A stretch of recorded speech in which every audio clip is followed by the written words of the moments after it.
Good evening. It's great to be able to be with you tonight for our live event with Apostolic Moral Purity, aka AMP. And we just are honored to be able to participate with everybody here, joining us here online, being a part of the healing process for those who participate in the AMP program. As I say typically during these events, I'm going to say it again tonight, that it is our passion to see healing, restoration take place in the lives of everybody that's a part of the AMP program. I want to remind you that you are not alone, and there is hope, and there's hope for you and your relationships. And we're just so excited tonight to have a guest with us that we'll introduce here in just a few minutes. But one of the exciting parts of what we get to do is seeing testimony after testimony of the healing and restorative power of Jesus Christ, His Spirit in our lives, and people all across this nation and even this world. So we work to provide hope and just a safe space for any and everybody that participates with us here tonight. So we're excited about tonight. It's great to see Dr. Daniel Surstad. God bless you, sir. Good to be here. And tonight, I'm going to introduce our celebrity that's part of this panel, Brother Evan Miller, who spoke at the National Men's Conference for the Assemblies of the Lord Jesus Christ a few weeks ago, actually back in January. And we love and appreciate you very much. So glad that you're a part of the team.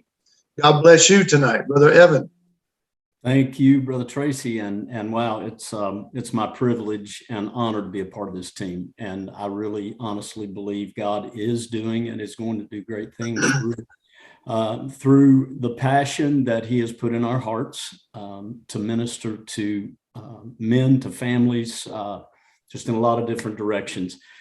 Tonight, we're going to be talking to a gentleman, and it's cool the way this, we just kind of reconnected, Brother Tracy, you, and then Russell Garrett, that we're going to be speaking with tonight, is going to be sharing his testimony. The three of us actually served on General Youth Committee. Wow.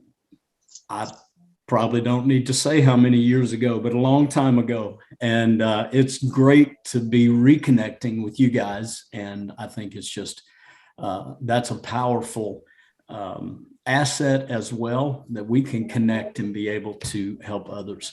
Brother Russell Garrett, he is from the Vancouver area, Vancouver, British Columbia. And I'm going to let him just real quickly kind of just tell us a little bit about yourself before we get started in this interview. Thanks, Evan and Tracy. It's great to be together with you and Dr. Surstad. I just hope that what I share tonight will be helpful to someone who's watching, and hopefully you and your families. This year actually is 20 years since I failed morally, and with the help of the Lord, I'm spending time trying to put together all of the reasons why this happened. And I believe there was quite a few things that contributed to my fall.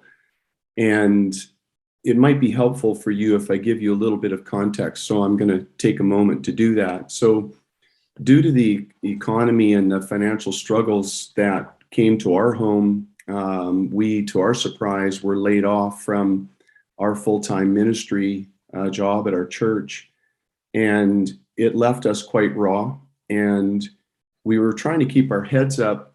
And I had just finished my 10 years youth president for 10 years and being a full-time associate pastor, and so we tried to follow to pursue the call of God in our lives. And the only thing we could find peace in was evangelizing. We did this for about 2 years until God called us to come back to BC to plant a church.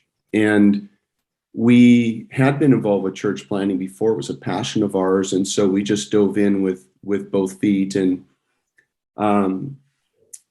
within about 2 years, we were running about 75, and things were going well in terms of the numerical growth of the church. But during those 2 years and a few months before my fall, I had allowed my life to become very unstable. And the things that I refer to as the darkest days of my life, or what my wife and I call the event, really were affected by quite a few things.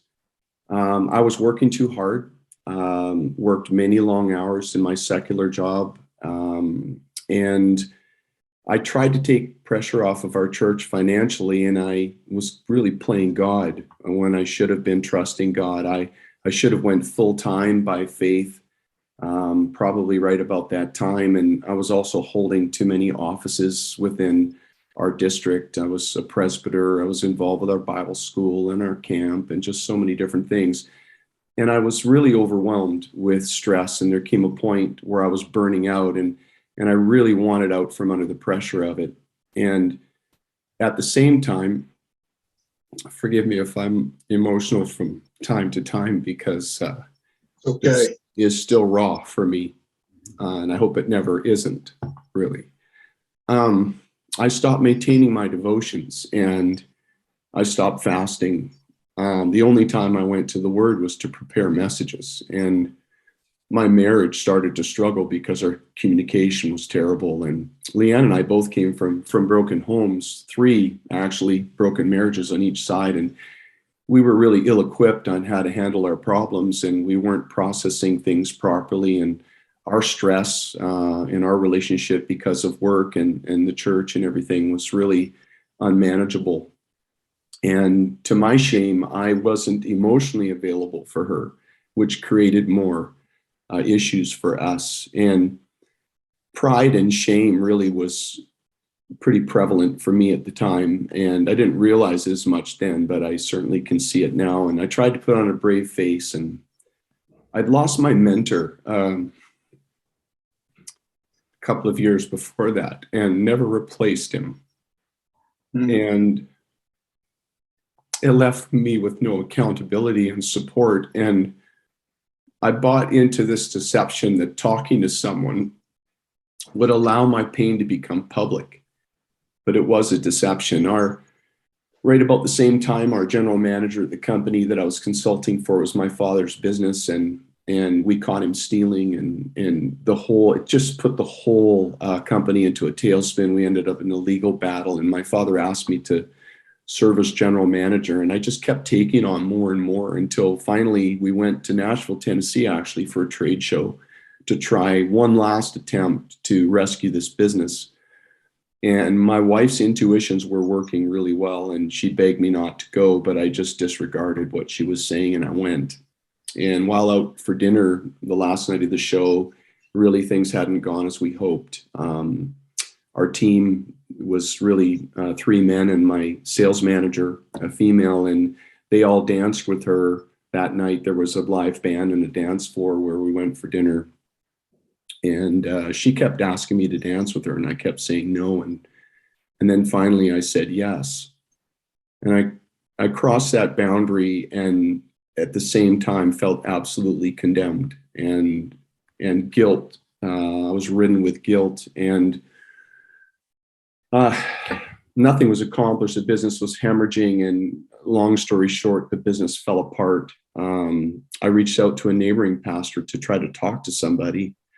And to my surprise, he stopped me and he told me he wasn't prepared to take our friendship to that level. And I became even more inward and isolated. And I was extremely discouraged and depressed. And so I just wanted out from under the pressure. And I tried to talk to Leanne about how unhappy I was. And that just made things worse. And so I spent more time at work.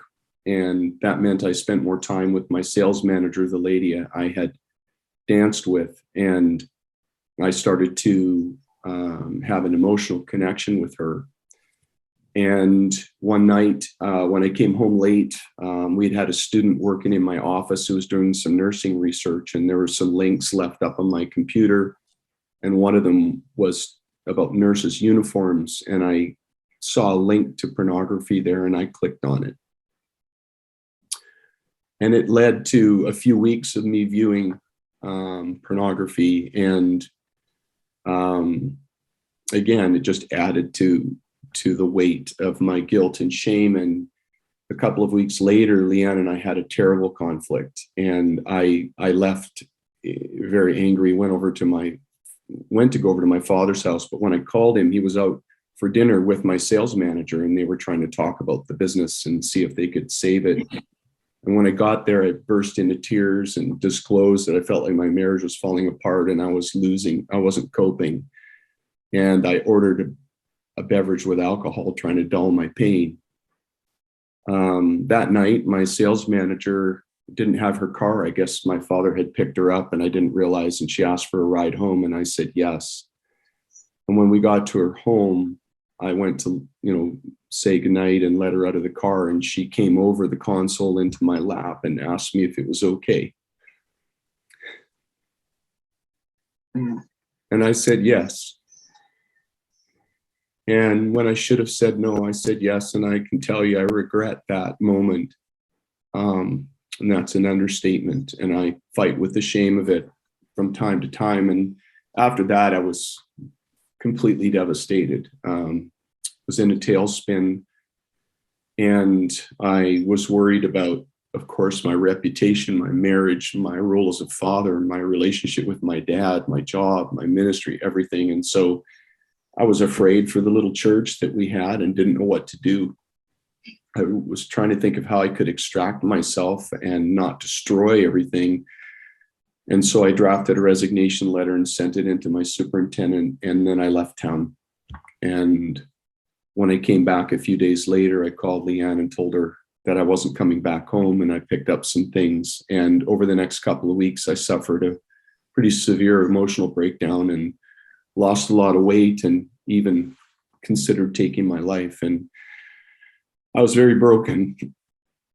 And I can tell you, it's been a difficult road back, especially the first few years. But this year is 20 years since that happened. And it's only by the grace of God that I'm alive, serving God, have a wife, the same one, a daughter, and her husband, beautiful grandkids, and a church family that loves me. God restored my marriage and the relationship with my daughter also. And I'm also privileged now to be involved in different aspects of ministry, preaching, and involved with church planting and developing leaders and sharing this story to help people. And I'm just thankful, so thankful to God. Russ, I really respect you and appreciate your transparency and sharing your story here tonight. It's very moving. And I know that everybody watching, including all of us here on the panel, you're really just squeezing our hearts. And I really appreciate you sharing that. And I know you talked about pornography, during your sharing of your story there. Let me ask you a question in relation to pornography. If somebody is battling an addiction to pornography, what would you say is the first step for them receiving victory? I really think they have to admit to themselves that they have a problem. I don't think anyone that is viewing pornography should ever believe or buy into the idea it's not a problem. It's a problem. They have to stop believing they've got it on their own.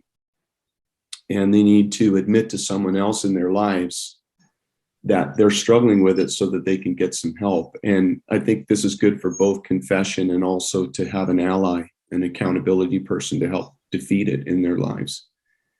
And I think they have to find a place of forgiveness, and forgiveness, like forgiving themselves, not just finding forgiveness with God, and recovery where they can rebuild the spiritual pillars of their lives. And I think they need to find someone that'll speak hope in their life. I had one person that just called me and said, I don't want to talk about everything. I just want to be your friend.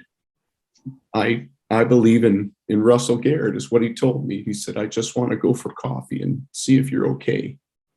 And he started to speak hope into my life. And I'd encourage people to find someone that would speak that way. And then I would encourage anyone to flee from anything that would open that door to addiction or to the destructive potential of pornography. Remove anything and everything that might be a snare. Put in the safeguards now. Do it now. And that's so true. And I can so relate. And I sat here with tears while you were sharing your story, because it's still raw in my life as well. And I'm just like you. I don't ever want that to end. My wife told me a long time ago, if you ever forget the pain, you can go back. And so I do understand where you're coming from. And wow, such a powerful story. And where you're at today. You mentioned confession. How do you feel about the power of confession? Or maybe do you feel like confession is necessary for forgiveness and for victory? You know, God called me early in this process to a level of transparency that I'm finding many are uncomfortable with. I've had a lot of people say, you don't need to tell all of the story. And there are details I don't share, of course, but I think confession and openness is so important. God clearly told me that sharing my story and my pain was a way to bring healing to others and to use what the enemy meant for evil for a greater purpose. But even more than that, confession is the beginning, I feel, until someone opens up and invites someone else in. I believe the enemy will work very hard to keep an individual captive with pornography. And the enemy would like people to think that if they talk to someone and confess to someone, that everybody's going to find out and they'll talk. But the truth is, if you don't talk to someone, everybody will find out. Yeah. And that's where I was at. I believed that if I told someone, they would tell someone else and people would find out. But I'll tell you what, when things went south for me, I had people calling me from all over the world. Everybody knew. And it was a deception. So I think confession breaks the deception. It opens the door for help and victory. That's awesome. So tell us real quick, what steps did you take to reconcile with your wife? Because I know that's a difficult process, and I'll just tell us about that. Well, Leanne and I were estranged for a few months. We talked, but it was mainly just about our daughter, Emily. But after I found a place of repentance, we began to talk again without strife, and she was so gracious. During this time, I personally was seeking counsel through a professional counselor, and I was trying to work through my destructive mindsets, and Leanne was encouraging me and telling me she was proud that I was doing that for my own benefit. And then there came a time when the counselor recommended that I ask Leanne if she would come and participate in it, even if it was for my own benefit, so that they could get the perspective from her as well. And she was willing to do that. And that started a journey of 2 years of counseling for us, where after working through the initial stages of talking separately, we eventually started having counseling together. And we started to work on repairing our marriage. And in that, she said she was willing to do that if things were built the right way. And so we committed to trying again and to resolve the many years of unresolved issues we had prior to this, and learn communication skills that we never had, and find healing for issues, of course, including my infidelity, the trust that I had broken. And there came a point near the end of that 2 years where the counselor said, we've discussed everything possible. Is there anything else? And we couldn't think of anything else. And so we actually had a funeral, and we buried the past, and we now call it the event. And we renewed our vows on our 25th anniversary. And like I said, it's been 20 years. And since that time, we've been active in ministry for the last 15 years in different ways, and to the point now where we do a lot of things together. We've even ran some marriage retreats and spoken to couples, and we've had people call us, and we've been able to help them and do it together, which has been a real healing for us. That's awesome. So kind of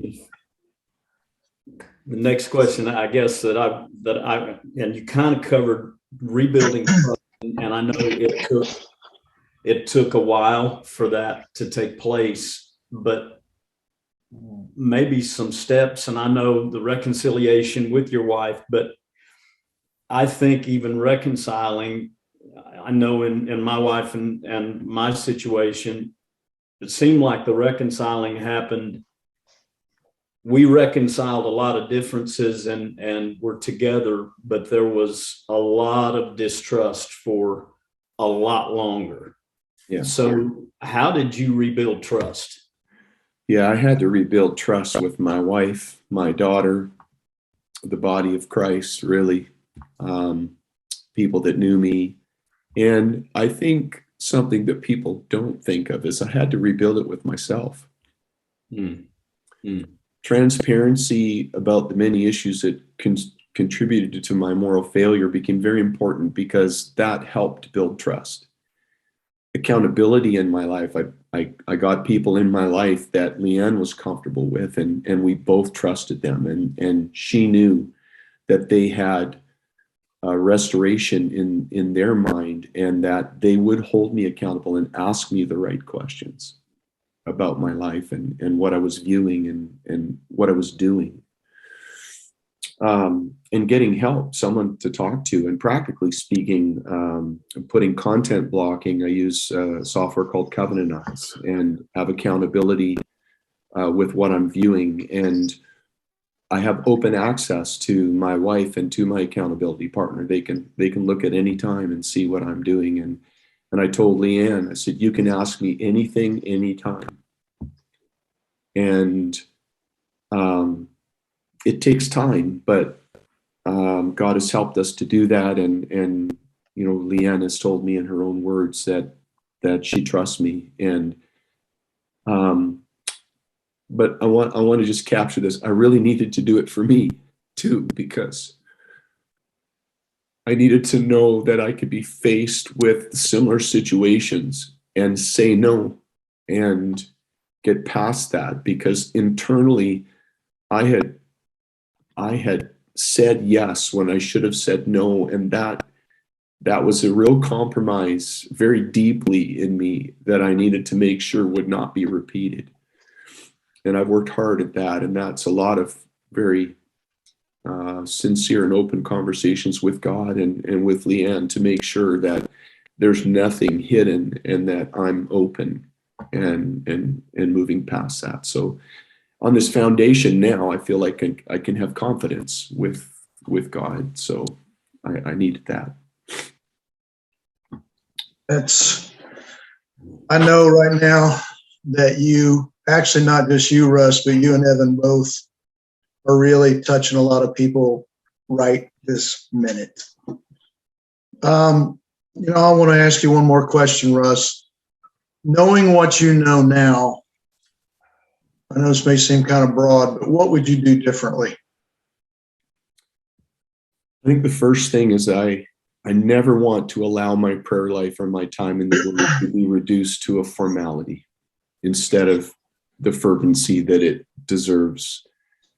I never want to become so busy that my spiritual priorities lose their rightful place at the top of my daily list. I want to ensure I maintain accountability and allies for safety and for my own mental, physical, and spiritual well-being. I want to remain transparent. I wish I had have done these things before. And lastly, I want to be more helpful to others. Maybe if I had been that way earlier, I might have felt differently when I entered in some of my challenges. And I want to make sure that I'm in touch with the pain other people are feeling and never get too far away from it. It's like Galatians 6:1, brethren, if a man's overtaken in a fault, and it says you got to consider yourself. And I wish I'd done that more, but I definitely want to do that now. And I see pride in a whole new light, and pride was definitely part of the fall for me. And it kept me from prayer. It kept me from seeking the word. It was like I was telling God I didn't need him. And I needed him more then than I ever had before. And it drove me into silence and so on. So I want to recognize pride quickly. And I think if I had done that then, it would have saved me a lot of trouble. So, yeah. What is so awesome is that it's never too late. amen. And, and God is a healer and a restorer. He'll heal marriages and broken relationships and break addictions. And you're a great, wonderful testimony here tonight. And I really appreciate you sharing, because you're giving somebody hope right now. And I really appreciate that. Thank you for coming on and sharing your story and being so transparent with us here tonight. I really, really appreciate and honor you for that. So I'd like, just real quick, Dr. Surstad's going to come here. I'm sure he's got some comments to make, but I'd just like to share for all of you that are watching here tonight that we are excited to share with you our next live preview event, which is going to be on Saturday, March the 12th. It's 8:00 p.m. Eastern Standard Time for those of us on the East Coast. And that's a little joke we have on the team here about the different coasts and the different time zones. But us on the East Coast are leading the way. So we will be here at 8:00 on the 12th. So again, I want to remind everybody, you are not alone. There is hope. And that's why we join forces to pull ourselves together to help in this area. So I ask you to invite a friend or a brother to join for our next event, which is coming up March the 12th. Again, thank you again for joining us tonight. And so I'd like to ask Dr. Daniel Surstad, God bless you. Thank you for joining us. I know you preached this week and you got that deep, cool preacher voice going on. So I want you to share that voice with us and some timely words. God bless you. Hello, it's been such a pleasure being a part of this with you, Brother Miller. Enjoyed listening to you again, and Brother Garrett, special to have you on here with us this evening. I've known you and your wife since before the event and after the event, and I'm thankful that I know you after the event and not just before. I'm thankful that you, both of you, because it was both of you, that you found your way. It's sad to me when I hear of those that don't find their way through and find their way back to where and not just back, but beyond. Yes. Yeah.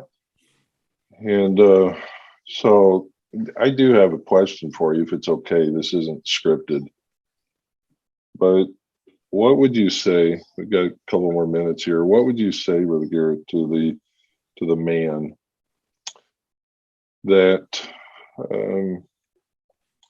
he did for whatever reason? And we're not doing this to set up a big judgment call thing and to all kinds of condemnations. It's actually the total opposite of that, of why we're on this journey.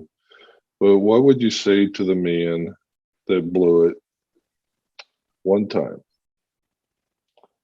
and the condemnation is there, and the struggle and the battle inside in the mind, and all of that going back and forth? What can you say to bring some encouragement to him that there is hope, and that he can get through this, and that there's still a place for him in the kingdom, and that family can survive, that marriage can survive, but even greater than that, that he can survive? And maybe it's a man, that's, maybe it's somebody, maybe it's a pastor. There's many that are watching this and that will be watching this. What would you say to them that would bring them some hope? Just one time. We're not talking about a lot, and I'm setting this up. I'm taking some. I'm setting this up. My apologies for that, but we've talked to several of the guys we've talked to. It's been a multi-year journey for them, and God's been gracious, and they're doing some phenomenal things. But what about the guy that just blows it once or twice or a few weeks or a few months? What would you say to them? I truly believe that we're saved by hope. And God really spoke to me just a week ago about a verse that I knew, but I didn't know, like it came to light. And that is Romans 5:5. Hope maketh not ashamed. You see, shame is looking back, but hope is looking forward. And if, no matter what has happened, if you can realize that God's calling on your life and his purpose for you was given before the world began, then you'll know that he gave you his calling and his promise, knowing everything that would happen in your life before it did, with the full intention of fulfilling that calling in your life. If you'll let him, he'll help you overcome every challenge you face and let you fulfill what he's called you to do with an anointing and with peace. And you just have to believe it and get someone in your life. Don't do it alone. Get someone in your life to talk to and move towards hope, because God will give it. Absolutely. Definitely agree with that. Thank you for thank you for adding that here this evening. You did say really good. You said a few things, repeated a couple times, that don't do it alone. Don't do it alone. Don't do it alone. And it's one of the messages that we're bringing to men is that you're not alone. It's a lot of times we think we are, that we're alone, whatever's going on. I think we're alone, that nobody else faces. Yeah. We're not alone. There are many, many others. I wish it weren't so, but it is. Yeah. We're all men. And that's where we're at. So we don't need to hide behind. We don't need to create a lie. It's where it's at. So, but not only are we not alone, but we're not going to overcome this alone. And again, it's just something that we need to open up. So, Apostolic Moral Purity wants to come alongside of you, and we're grateful that you've taken the time and you've been a part of this evening. Several of you are reaching out. We're getting your emails, getting phone calls. I got a phone call this morning. Somebody wanting help, and I hear it in the voice, and it's like Brother Garrett, the Miller. It's like they're that it's just starting for them. The journey's just starting, and so you can feel, know where that's at. But even there, it's worth it. I I can't fathom just kind of living in a shell and in fear for years and years and thinking there's no hope, that it's just not there. But there is hope. And God's promises are there for all of us. They're certainly yea and amen to them that believe. Right. To them that believe, and that's a key. So we are working. I'll finish this up here this evening. We are working, still putting together our groups, and working on a pilot group right now that'll be starting up next month. So definitely stay in touch with the website. If you're not following us on Facebook, or you're not, you haven't hooked up to our channel on YouTube, then do that. Apostolic Moral Purity. And there's a lot of momentum going on. We want you to be a part. If you've got some of your psychologists, you're calling in, some of your professional counselors, you're calling in, and I appreciate that. We're going to need lots of help. Others of you are leaning in. Grateful for everybody. Many of you are praying. Grateful for that. So we just moving forward. Make sure that you're on with us next time. And stay in touch with the website. There's some renovation going on now with the website, but everything going on is going to be posted on that website. So you want to be a part of that. So I'm good, gentlemen. Once again, a pleasure, and we'll see you all next time. See you guys next time. God bless. God Thanks bless. all. Thank you.